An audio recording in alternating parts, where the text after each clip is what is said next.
I'm Beth Alling, and welcome to QLF's webinar series, Voices of QLF. It is my great pleasure to introduce our guest today, Dr. Candace Cochrane, who joins us from her studio in Amesbury, Massachusetts. Candy, could you please unmute your video and audio? All right, great.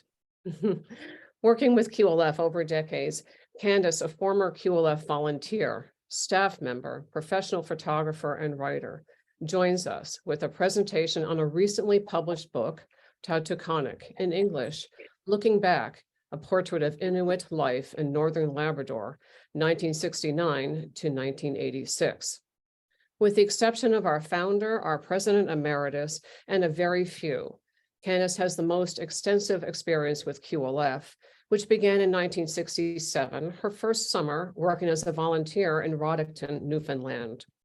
Over decades, Candace directed QLF's signature culture and heritage programs across Eastern Canada.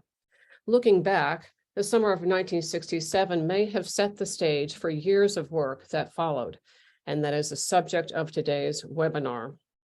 TautukKonik is a remarkable collaborative portrait of a time of change for Inuit communities in Northern Labrador, using repatriated photographs of Inuit, of Inuit life taken by Candace between 1969 and 86.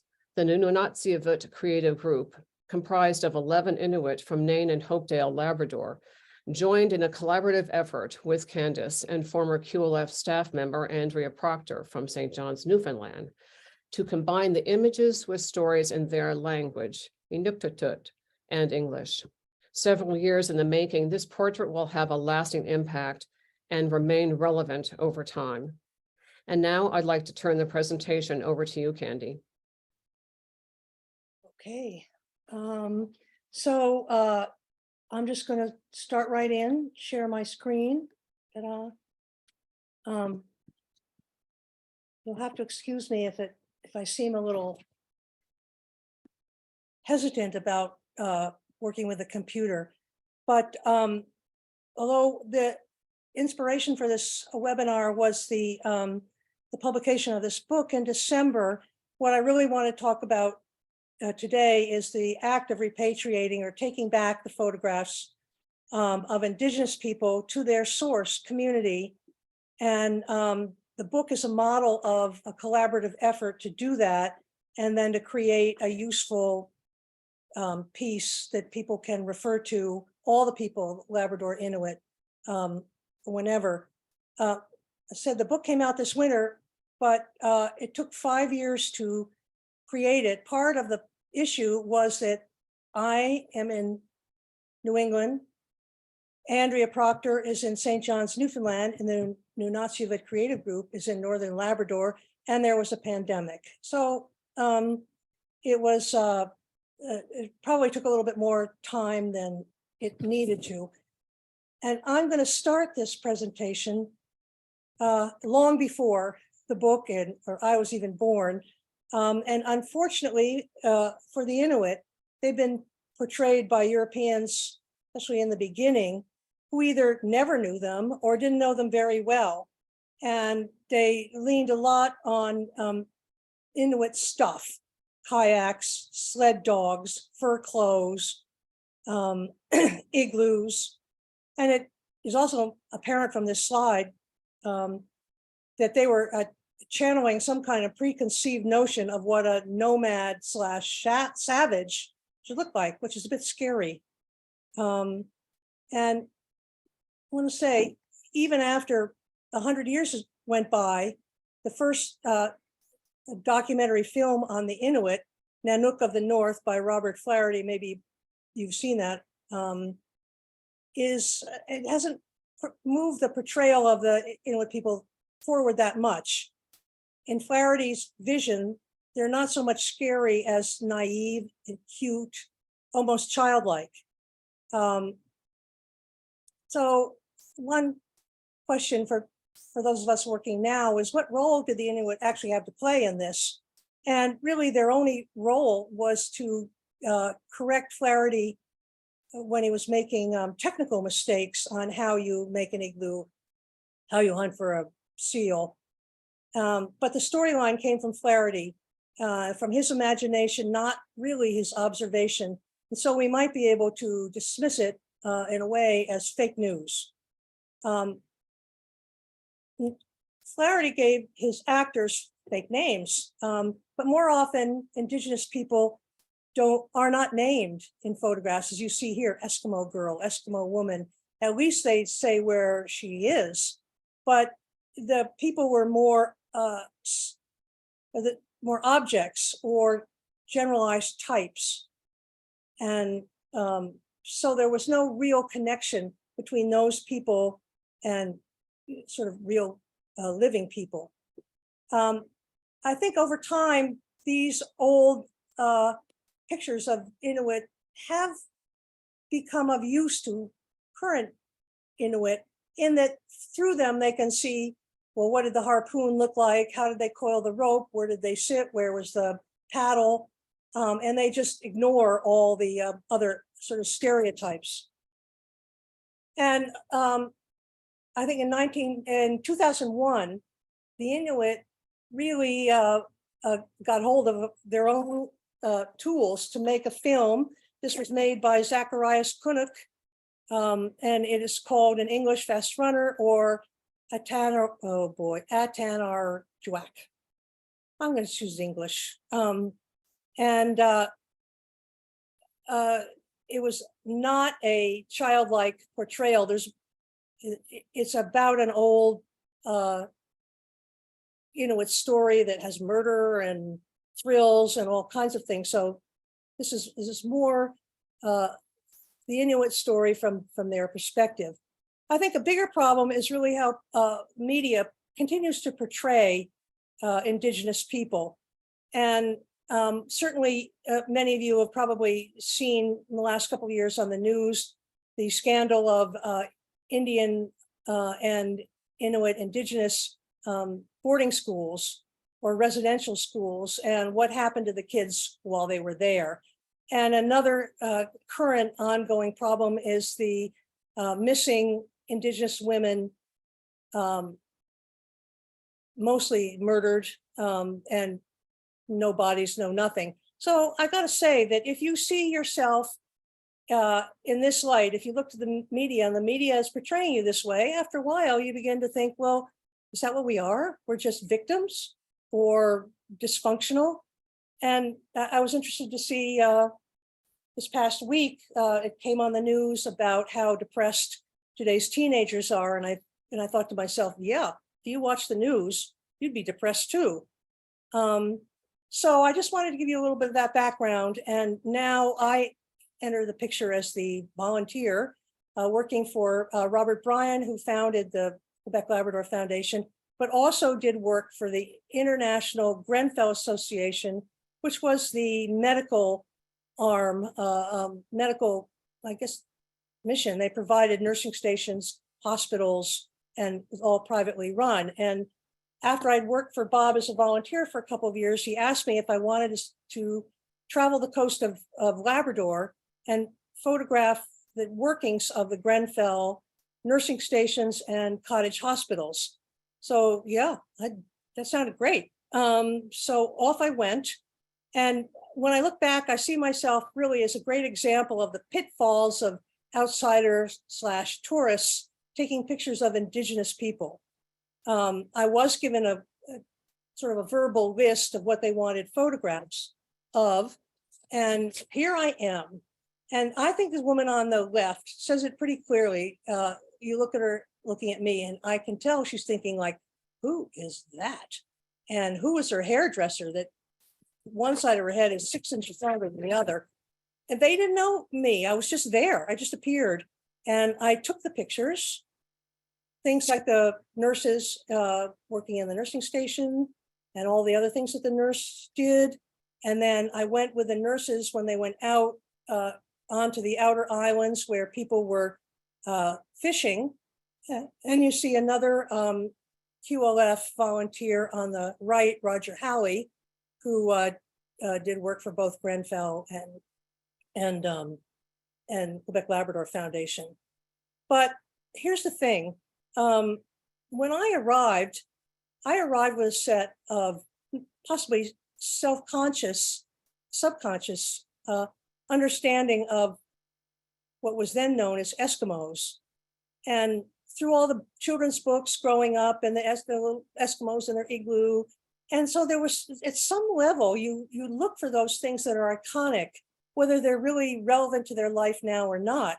So of course, these tents, which they were living in the summer while they were fishing, would be one kind of thing that I was attracted to. Sled dogs, of course, even though most sled dog teams had gone and there were only a few left, people were transitioning. And even when I took pictures just of towns, this is Hopedale, I don't even really know that I knew what I was looking at. In this picture, you see the Moravian mission buildings, which still exist, but they're huge. They're Germanic, made of oak, which is not found in Labrador, and they sort of plunked down in the middle of a traditional community. And in the background, even you see two radar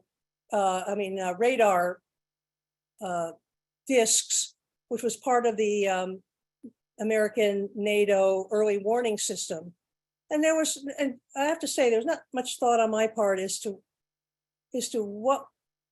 how this affected the people living there, or what was their relationship to these people. And as I did my book, this became more and more apparent to me that I had photographed things that I didn't really understand at all. And this was Nain, and here are all these little houses in a row. Kind of looks like Levittown. I thought, this is very odd. That's not really the way they set up their houses.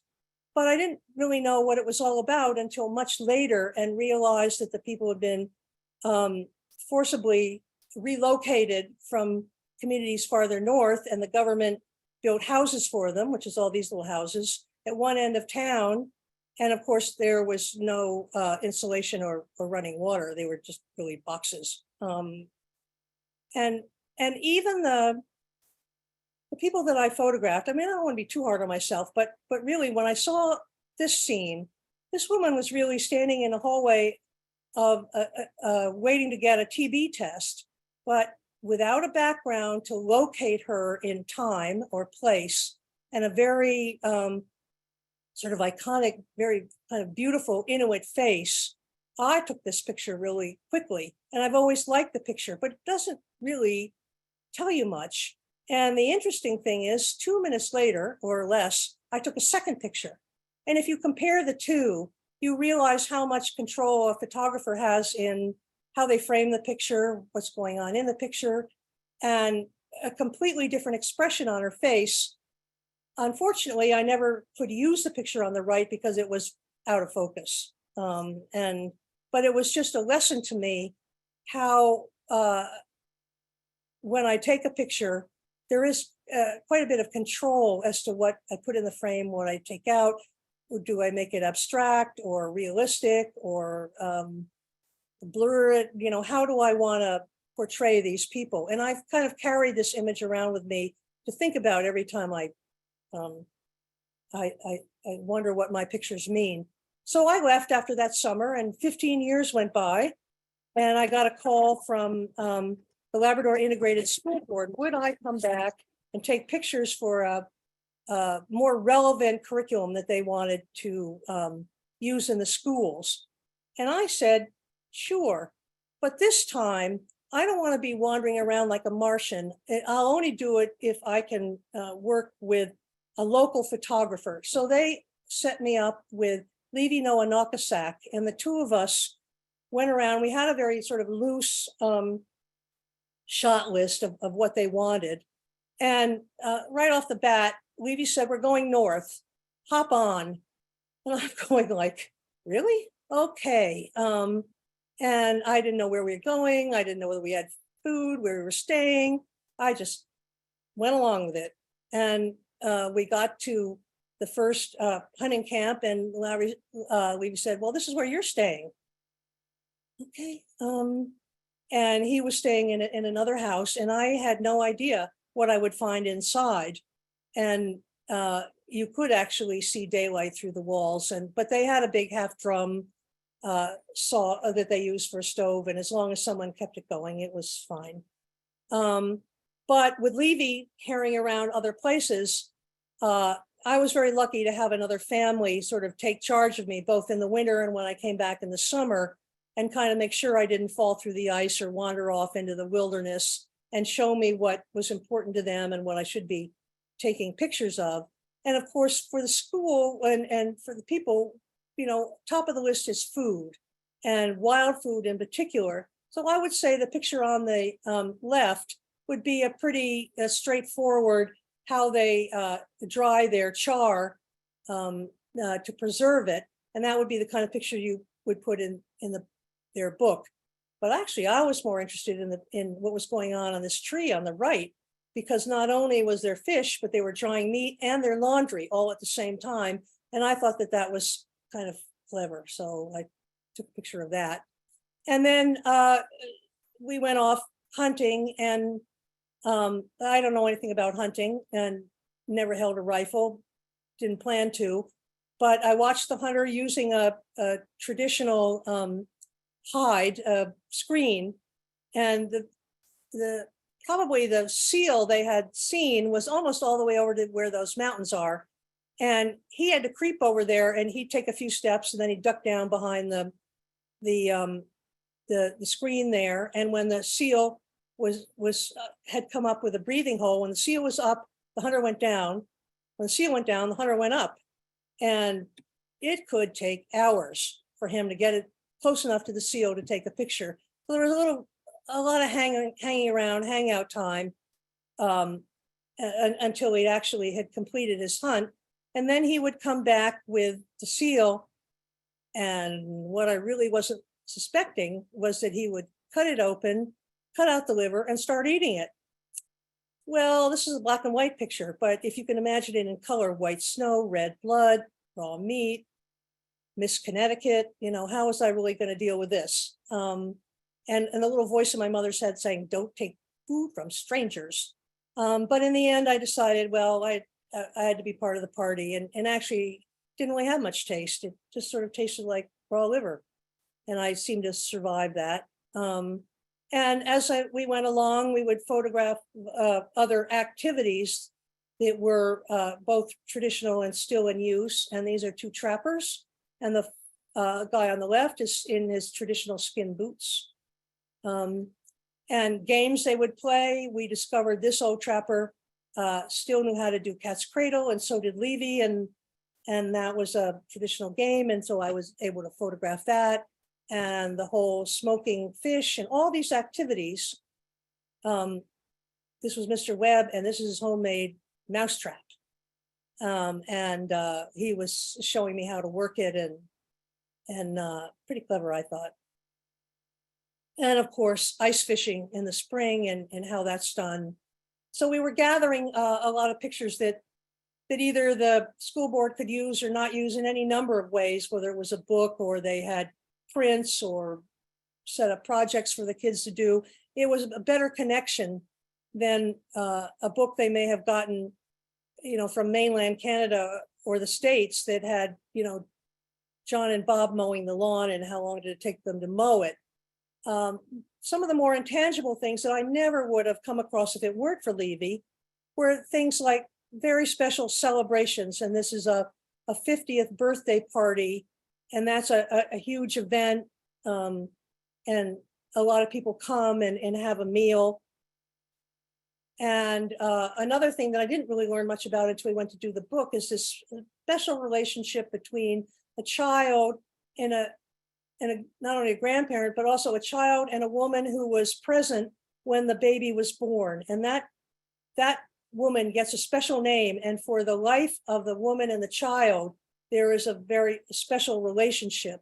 And for this book, our Inuit collaborators were able to tell stories about that and make that tradition come up front and be important for those kids or whoever was reading about these people. And just the interaction of family is a lot of extended family living together because housing is a problem, and their relationship. And so without Levy, that was something I would never capture. But one of the things that I began to see and began to really interest me was Levy and I might be in the same place taking pictures, and I would wonder how he was taking the picture versus how I was taking the picture, and really whether that was a cultural difference or a personal difference or some of both. And in this case, I took this picture, which I wanted to include where the woman was sitting on her table near the window, making sealskin boots, and a bit of the kitchen in the background. For Levy, none of that was important. What was important was actually getting close-ups of the woman doing the work so you could see her technique. So right there, I could see some not just personal difference, but cultural difference in how you approach a scene and what is important to you in that scene. And I began to watch Levy over and over again as we were together, and try to figure out how he was seeing things. And really, Levy liked modern stuff. So when we were at the NATO Air Force Base, he, his interest was not in skin boots, but it was being able to climb in and out of the fighter jet. And other times, I'd be with him and I'd be, oh, this is such a beautiful place. I'm going to take a landscape of this place. And I'd take the picture and he would say, are you through? And I'm like, yeah, I'm through. He said, well, okay, I'm taking a picture of these bullets. Really, these bullets? I don't know. Why are you taking a picture of these bullets? Well, he would, because I want to. But obviously, for a hunter, it was of interest. By photographing the bullets, you can find out what kind of rifle or shotgun they used, and maybe how many they used. And that was interesting to Levy, who was a hunter. So after the project, I left and went back to QLF in Massachusetts, and time went on. And things obviously changed. And during that period or before, I had published a book on Outport, Newfoundland. And in this book, I had taken over a long period of time pictures of people in an outport and gathered their stories. But in doing the book, I kept all control. So this is a picture of a guy hauling a net, obviously, but I chose you could say, caption or the piece of text to put with it. And it does say something about how they, the fact that they can't swim and how they sort of don't worry about it. And that was pretty interesting to me, but that was not my choice of connecting. And I began to realize that the importance of a picture, well, really pictures are mute. They don't have a meaning. And the meaning comes from things like who took the picture, what's in the picture, where was the picture taken, when was it taken, how was it taken? And all those questions are pretty much asked mentally by the viewer of the picture. So if you look at this picture and just try to decide what you think is going on there, without a caption to say this is what's going on, it could have a number of meanings. And it was important to remember that, photographs are shapeshifters. And so a picture like this, bunch of people in a boat. Yeah, of course I knew where it was taken because I took it, but was this one family? Why are they all in the boat? Where are they headed? And I really realized that not only was it important for me now to take the pictures back to the people, but also begin to think about how they might make use of them. And so Quebec Labrador Foundation sponsored me to start the repatriation process in 2009. I made prints of almost all the pictures for both the Innu and the Inuit communities and took them back. And here in Nain, Labrador, I put them all up in the school gym, invited the community to come and look at them. And it really was the first time that they had ever seen these pictures. And now we're saying 15, another another decade or so had gone by. And, of course, they love the pictures, and they found, where they were in the pictures, and they could show them to their kids, and there was a lot of laughter, and, oh, that was me way back when. And you have to remember that these people didn't necessarily have pictures of themselves as kids. Even if they could afford a camera and film, just the distance, you'd have to send the picture away, the film away to get developed, and it could be ages before it came back. So they just didn't have a lot of pictures. So this was really fun for them. But there was another layer there of sadness, frankly. I mean, I stopped these kids in time with a picture, but one of these children when he got to be a teenager, had committed suicide. And the sadness of that, or this boy had died while out on the land. He got some disease and couldn't get back. And so there was this level of really happy to see the pictures, but also people who'd never seen a picture of their grandparent, or they had a sibling no longer with them, or a parent. And that was another layer of what was going on as they went around. And I stood behind these two women as they were looking at the pictures. And one of them turned to me and said, "Well, we look so happy there." And I thought, what? What does that mean? You look so happy there. And then I began to think about the media again, and realized that these people had seen themselves in the mirror of the media, focused on dysfunction, alcohol, drug abuse, all that kind of thing, and began to forget that they had a happy life. So I knew that I had to go into this repatriation and try to see if I could do a book. And I had lost contact with a lot of people, but a former coworker at QLF, Andrea Procter, had been working with these communities. And this Daughters of Mikak, you can find this on Facebook, where she went back and put did little videos with the women talking about their life. And so I really couldn't have done the book without her, because she had the contacts, she had a deeper historical knowledge, and she had also done this book, and it had just come out, about residential schools in Labrador and Newfoundland. And she told me, she said, I have to do this report. So, when someone says report, I think 3-ring binder. And when she handed me a 400-page book, I went, wow, this is a real doorstop. But it's very readable, very interesting for those of you who have a connection with Labrador, or interested in residential schools and the Newfoundland and Labrador experience of them. And we went back, I connected to my old photographer buddy, Levy Nakasak, which was in itself wonderful. And also the families that had taken care of me as Levy would go charging off and dump me in a fishing camp and say, I'll be back. And the woman on the right, Booney, is the person who was sitting with me in the tent. And Maria in the red jacket became part of the new Nazi creative group. And her brother in the middle became an important interviewee for our project. And of course, the first thing that we needed to do was to put the pictures back up again and have people come and look at them. And what I didn't have was the names of all the people in the pictures. And this was a crucial first step. And we recruited to help us, although she jumped at the chance, is Rudy Dicker. And on the right, that's Rudy in 1969 when I took her picture. And there were a number of people who found themselves in pictures and were delighted to be interviewed or in some way part of the project.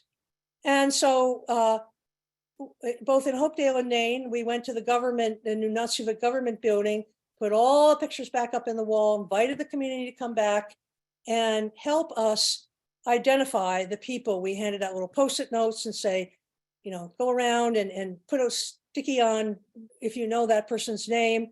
And not only that, you can put another sticky with a star of pictures you think should be in this book that we're going to do. And this is when I discovered something about ballot stuffing. The kids really wanted a picture of these dogs in the book. So they got together and they put these little Post-it notes all over the picture to make sure we knew that they wanted that picture in the book. So it's in the book. And they were really, drawn into the projects through this activity and a lot of discussion. And the man on the right showing his granddaughter things about even pictures of him or where he'd gone. And so it was helpful to us to get the names and also to draw them into the project. And so we had the pictures. Then we started out with interviews. And the girl on the right is a student intern from Nain who did some of the interviewing because of course we couldn't be there all the time. And there were several themes that were really important. And of course, the role of elders. And the role of elders was very important in the time before the Canadian government took over Labrador and the and all of the institutions, school, government, having to do with the Inuit people. And they basically took the power and all the role of elders away. I'm not sure they really knew what they were, if that was as important a loss as it turned out to be. And of course, language. Moravians had continued to teach kids in school using Inuktitut, the language, which they turned into a written language from what it had just been an oral language. And here are 3 Bibles, both in English and in Inuktitut and in the syllabic Inuktitut, which is used mostly in the Central Arctic.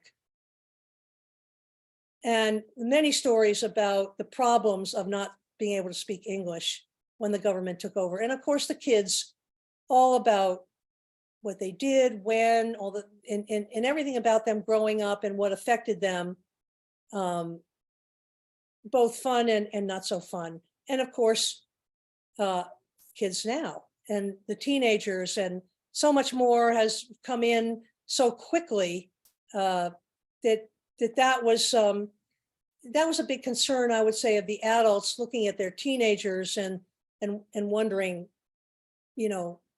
what was happening to them. So now we had pictures, we had a lot of text interviews, and Andrea and I sat down to figure out how to put this together. And there is no actual recipe for how you do it. It's a lot of trial and error. And we also had to take into consideration that this would be a bilingual book. And so space was a consideration.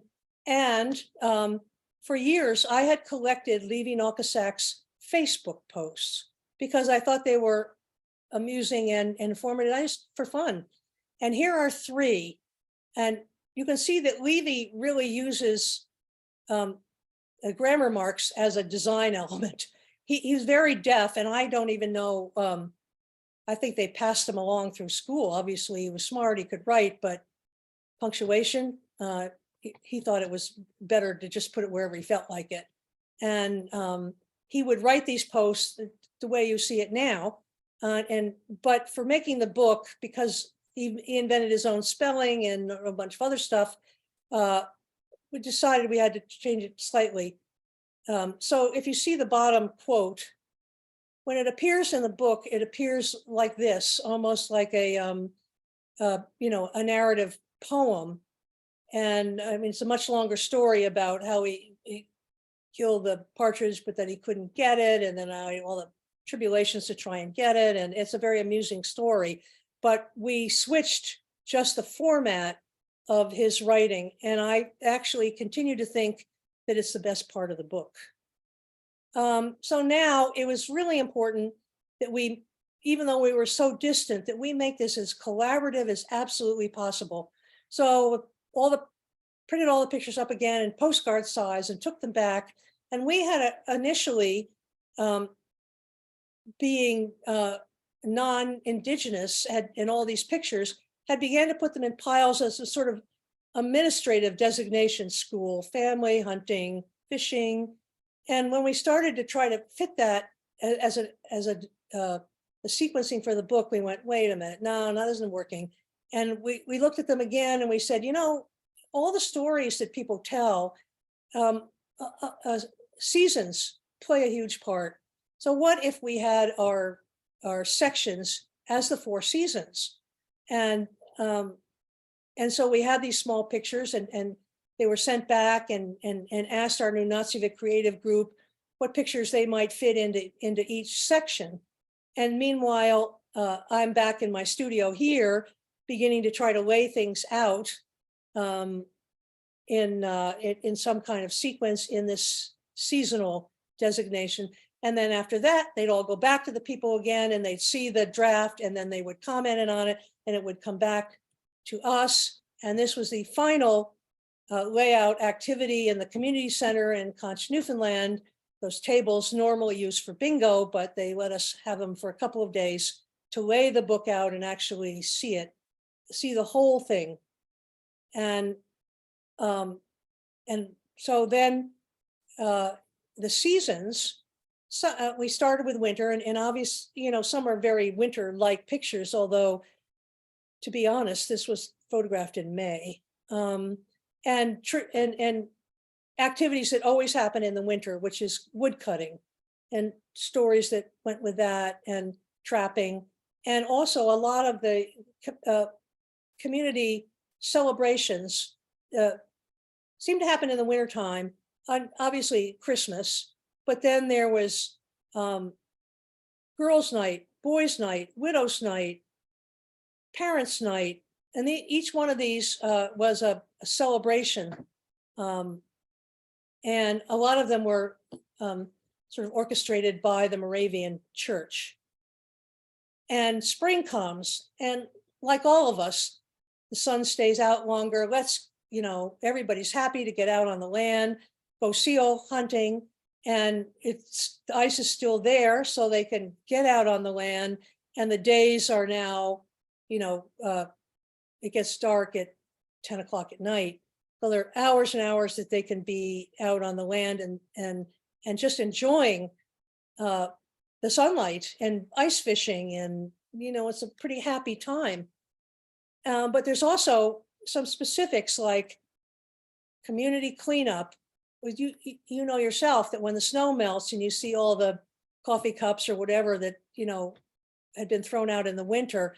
And in this case, I don't know, there's a house in the middle where you see a bunch of old caribou bones and skins up on the roof. And then there's, of course, there's sled dog poop and whatever else, all had to be cleaned up. And the elders would say, well, we're going to do this on Tuesday, everybody show up.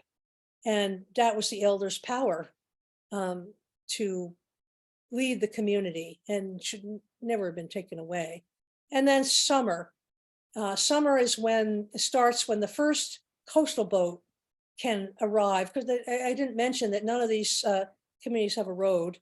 So everything has to, at that time, really came in by ship. And it was a huge excitement, because also kids that had been sent off to residential school, this is when they would come back.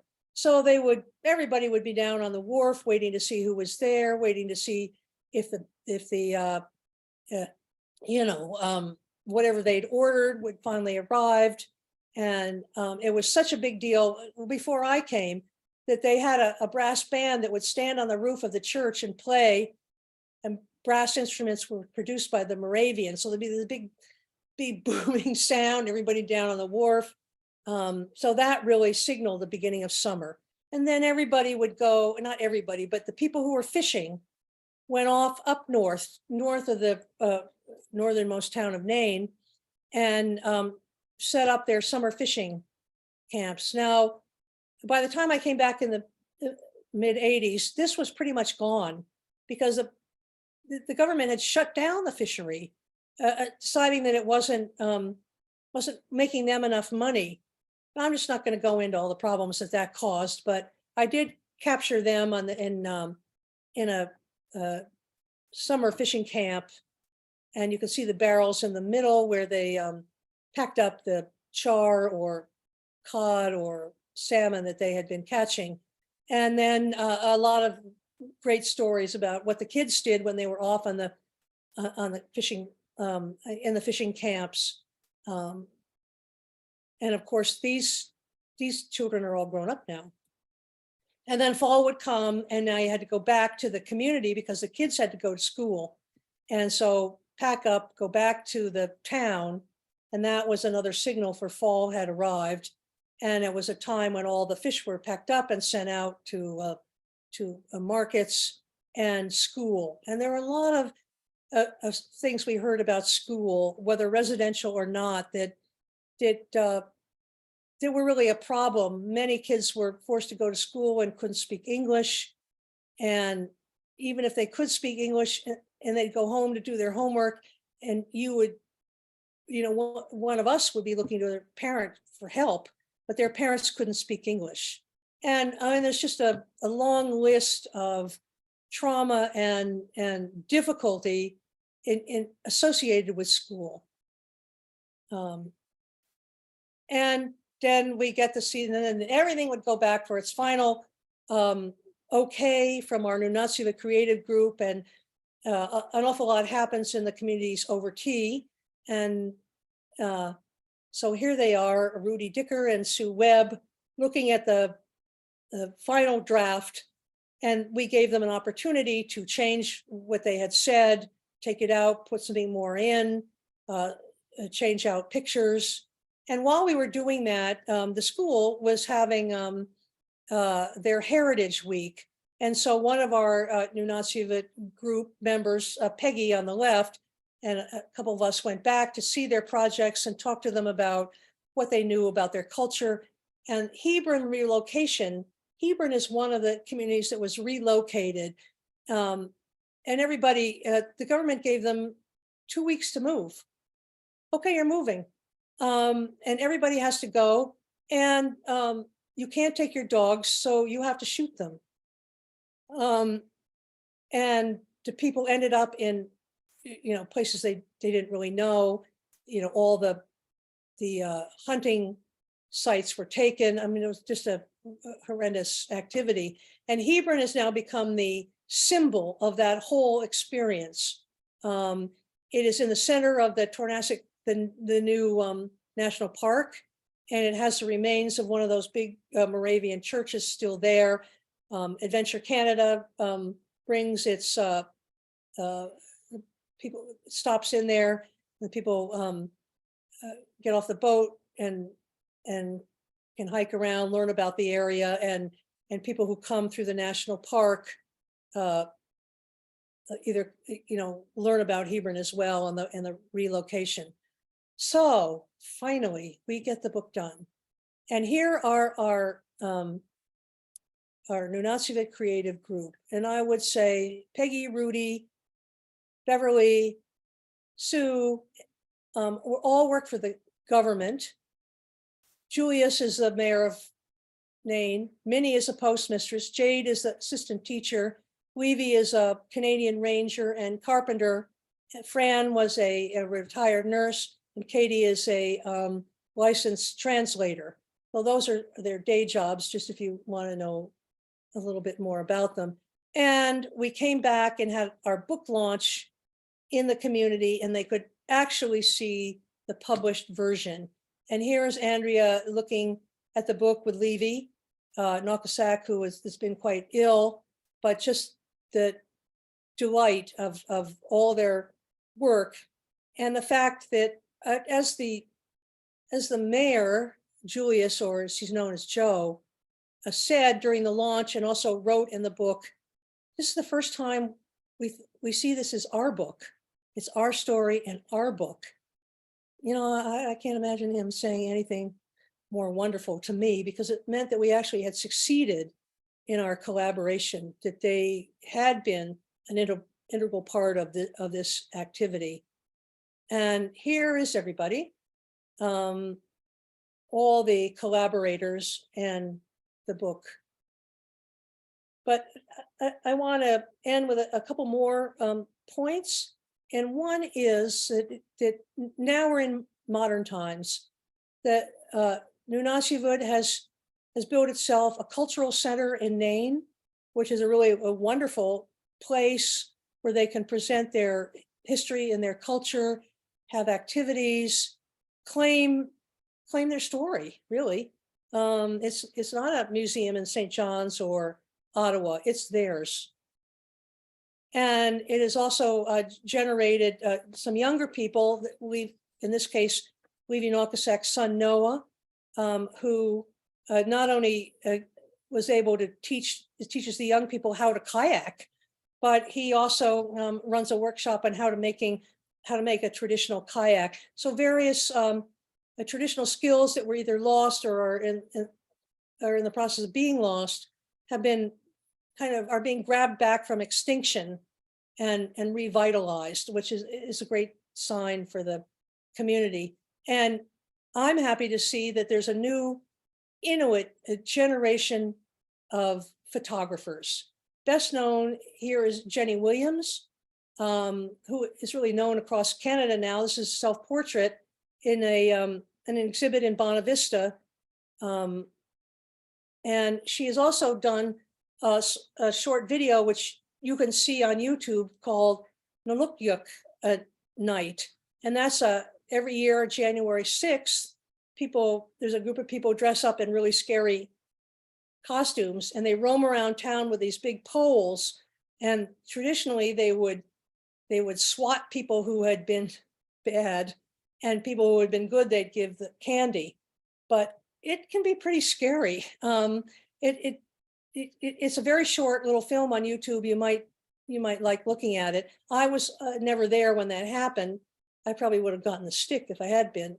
And Maria, who was one of our creative group, who here she's standing in the national park. She's a bear guard, polar bear guard, and a guide for visitors who come from away. This place has got a lot of polar bears lurking in the summertime, and it's important to have a bear guard with a rifle, not to shoot the bear, but to scare it away.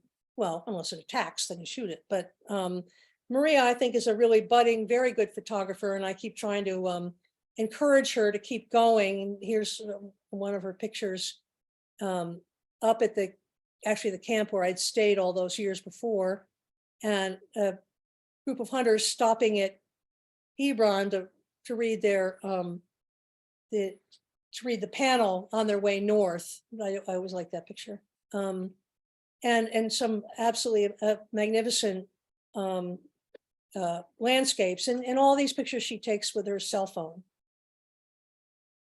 And I just want to mention, this is actually an Inuit boy from Sheshigi, Labrador, who was part of Wendy Ewald, who was another old QLF volunteer, and has made a career out of going to marginal, it's not a bad word, but communities, and teaching kids how to use cameras, both as a exercise in literacy, but also in exploring their world and describing their world to others. And I think this next picture that one of the kids took basically describes not only our project, but the culture, but how things are going. And to me, it's an iconic image. And the kids, like the kids here, so much of their life is seen through a screen these days. I mean, they have computers, they have cell phones, they have video games, iPads, and like kids here spend a lot of time on them, and they see the world, some of the world through that. And it has become a useful tool for them to not only record their own lives, but within a sort of educational setting, because of their age, make statements about their world. So I would like to not only dedicate this talk, but all the learning I did in Labrador, and about photography, about myself, about Inuit culture and history, it was really because of Levi. And I just want to read one of his posts to you, because I think it really captures Inuit life now. And here it is. Came home 24 hours early No luck on the polar bear hunt. 3 days, nothing. No tracks, no signs, no open water, rough ice. 218 kilometers later, I decided to go home and watch Rene Rancourt sing the national anthem and watch the Leafs play the Big Bad Bruins and rest tomorrow and think and make some plans for Monday polar bear hunt, further north maybe. 3 beautiful days all alone, but somebody came to check on me if I was okay. Of course I was all right. I had a sat phone, a GPS, a lot of wood for the cabin. I called home every few times just to let them know I was okay. Wood stove and candlelight with tea. In the evening, it was quiet and peaceful, cracking noise of the wood in the stove and the stove light. All is good, I am fine. If you are interested in getting the book, because it is published in Canada, it can sometimes be a bit complicated, but you can always fall back on online retailers. You can contact Memorial University Press online and order a book, or your local bookstore can get it through the University of Toronto Press distributor who distributes in the United States, and that's the phone number. So I'll end here, and thank you very much. Or as they say in the Nuktuk, Nakumek, which means thank you. So now, okay. Okay. Thank you, Candy. What an exceptional and very moving presentation. I don't know how you got through that with a beautiful post from Levy. Just we have time for 1 or 2 questions and then some closing remarks. So the first question, Candy, the preface of TautukKonik, written by the mayor of Nain, sets the tone and messaging in this book. And how does that resonate with the Nunatsiavut creative group? Well, I think the whole group was very satisfied with the process and the way the book came out. And I, as I mentioned before, and the mayor both writes in the preface and stated that, this is really the first time that they felt this was their story being told by them. And, I don't know what more you can say. I wish the book wasn't as expensive as it is, but we managed to pry out of well, no, that's not right. The publisher generously offered a lot of free books to take back and give to people, and also give them a deal on getting the book. So, there are a number of them around town, and people just, I understand, love looking at them. I mean, in a way, it's a photo album for them, family photo album. And, I can retire now. I think I've done my job, so I'm really happy with that. Thanks, Candy. One final comment. QLF's legacy is a commitment to work with local communities across the heart of our home region in Eastern Canada to address the merging needs of community culture and conservation as a come from away, or CFA. TautukKonik is a living example of that commitment to people and place, honoring their culture and heritage. And that is a testament to you, Andrea, and the creative group. So thank you for that. And that leads me to a final question. Looking forward, what is the impact of accelerated change in these communities in Northern Labrador? How will these communities adjust to climate change and maintain a deep connection to their vibrant culture and heritage? Well, I think the adults are still feeling like they're on a ship in a storm, being tossed around by laws and regulations that come out of provincial and federal government, and they've found a way to kind of ride the storm. But climate change, the farther north you go, the more you notice it. And the people always had an idea of when the ice was going to be strong enough for them to travel on, how long could they travel on it before they had to in spring get off it.